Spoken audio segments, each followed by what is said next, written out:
Doctor साहब नमस्कार। और अभी हमको कहीं से खबर मिली है कि आपके अस्पताल में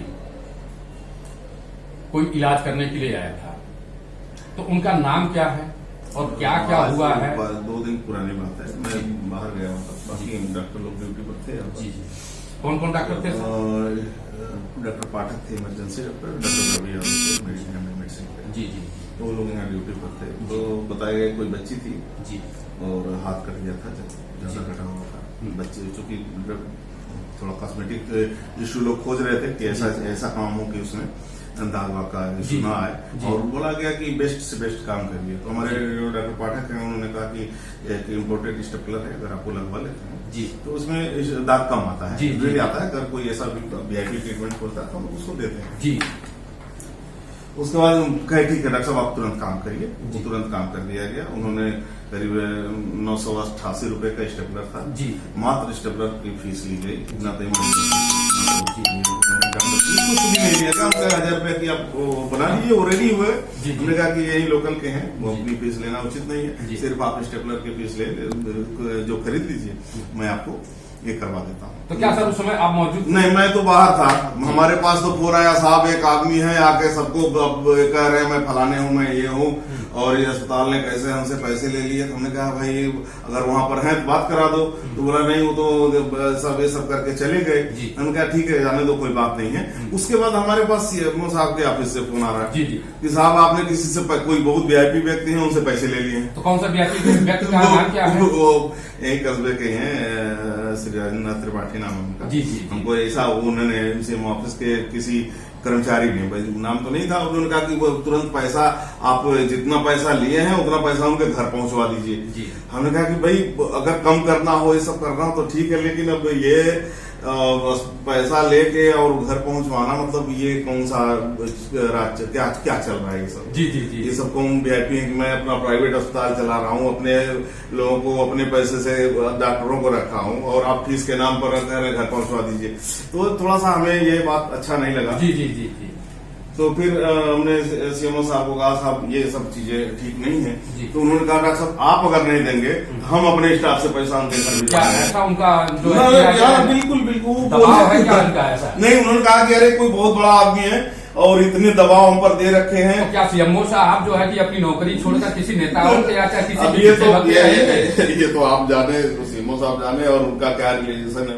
तब हमने कहा कि नहीं, ये तो चीज ठीक नहीं हो रही है, न तो अस्पताल के लिए ठीक है, न तो अब ये सब चीजें कल को ऐसे हमको रोज सबके घर घर जाकर के। आपका तो अस्पताल बहुत बड़ा है, चूंकि आप उसके प्रबंधक भी हैं जी, आप लोगों का सेवा भी करते हैं, गरीब दुखिया का भी मदद भी करते हैं, अन्यथा सभी लोग आते हैं। अमूमन जो है कि जो गरीब दुखी आते हैं तो अमूमन जो चार्ज होता है वो चार्ज से भी कम लेते हैं। हम तो सरकार की जो आयुष्मान योजना है करीब 2,500 से 3,000 ऑपरेशन तो हम मुफ्त में कर चुके हैं लोगों के जी। ऐसा कोई इशू नहीं है। अगर वो रिक्वेस्ट भी कर लेते, हमसे बात कर लेते, तो शायद मैं वो भी उनका वापस कर देते। चलिए भाई कुछ नहीं, लेकिन इतना बड़ा इशू नहीं बनाना चाहिए। नहीं, अब वो सरकारी मशीनरी का दुरुपयोग कर रहे हैं, उनको झूठ बोल करके कि एक टाके का डॉक्टर 1,100 रुपया फीस लिया है जी। ये सीएमओ साहब को गुमराह की। अच्छा, सीएमओ साहब को ये गुमराह किए कि सर हम इनके इमरजेंसी में आए हैं, एक टाका लगाने का ये 1,100 रुपया लेंगे। जब हमने उनसे बात कराई और अपने एक सीनियर है डॉक्टर रवि त्रिपाठी जो चिकित्सा प्रकोष्ठ के अध्यक्ष हैं, उन्होंने सीएमओ साहब से कहा सर अभी ये क्या आपके अधिकार क्षेत्र में ये सब आप क्यों कर रहे हैं? तब उन्होंने अपनी गलती मानी, नहीं ऐसा नहीं होना चाहिए, ये हमारे और उनके बीच की बात है। ऐसा नहीं होने पर फिर वो सोशल मीडिया के प्लेटफॉर्म का सहारा लिए, वहां पर जाकर के आप देखिए उनके हमको क्या क्या बोले हैं, हमको जातिवादी से लेकर के लुटेरा और सब हमारे मतलब सोशल छवि को धूमिल करने का प्रयास का भी प्रयोग किया गया। बिल्कुल, वो उन्होंने हमारी मतलब सोशल जो छवि है, जो सामाजिक छवि है, उसको धूमिल करने का निरंतर प्रयास किया। एक बार पोस्ट डाले, आधे घंटे में फिर डाले, उस पर उनके समर्थक और ये सब हमको गालियां और अभद्रता तरीके से कर रहे थे। हम बस देख रहे थे। हमने एक बीच में रिक्वेस्ट भी किया था कि देखिए ये सब चीजें मत करें, और आने पर कुछ बात है क्या, अगर हमारी कहीं कोई गलती है तो उसको देखा जाएगा, वो किया जाएगा।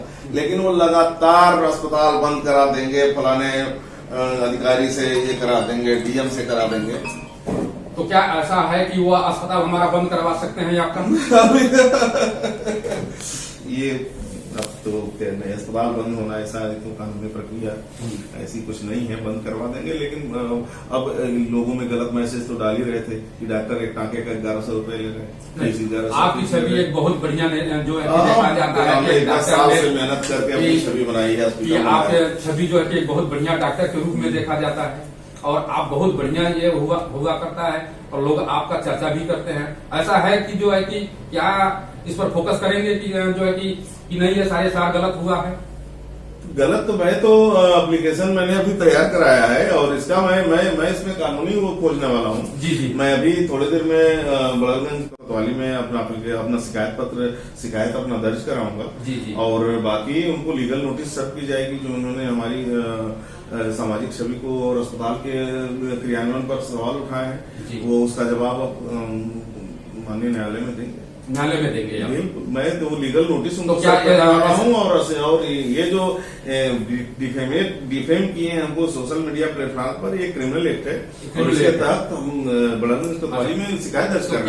क्या इसके उपरांत में क्या आप जो है जिलाधिकारी महोदय को भी ज्ञापन देंगे? अब देखें यहाँ थाने से अगर नहीं कुछ सुनवाई होगी तो हम आगे जरूर ज्ञापन देंगे। यहाँ से हो जाता है तो मैं कहीं डीएम एसएसपी और इन सभी लोगों को आप देंगे ज्ञापन? अगर यहाँ बारी नहीं सुनवाई होती है तो मैं जरूर दूंगा। एसएसपी साहब सर से हमने आज फोन से बात हुई है। जी। हमने उनको एप्लीकेशन फॉरवर्ड भी कर दी है और यहाँ पर उन्होंने कहा कि आप दे दीजिए और मैं देखता हूँ उसमें क्या हो सकता है। बहुत बहुत धन्यवाद डॉक्टर साहब आपको, जो है कि आप देख रहे हैं स्वर विद्रोह टाइम्स से जो है कि आप पूछा गया है बाबूलाल सक्सेना जिला के जो है कि चीफ ब्यूरो, और डॉक्टर साहब ने अपनी सारी बातें बताई हैं और बाखूबी मैं प्रशासन से ये कहूंगा कि इस पर सख्त कार्रवाई करें कि ऐसे डॉक्टरों को उत्पीड़न न हो, क्योंकि बहुत बढ़िया इस क्षेत्र में इस समाज में एक शोहरत है डॉक्टर साहब का।